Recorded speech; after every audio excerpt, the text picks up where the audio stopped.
Welcome viewers, প্রতিদিনের মতো আজও চলে এসেছি আমার লাঞ্চের থালি নিয়ে।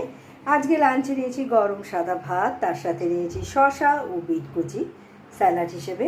প্রথম পাতে খাওয়ার জন্য নিয়েছি উচ্ছে ও কুমড়ো চচ্চড়ি, যেটা আমি 5 ফোড়ন দিয়ে নুন হলুদ সামান্য মিষ্টি দিয়ে রান্না করেছি।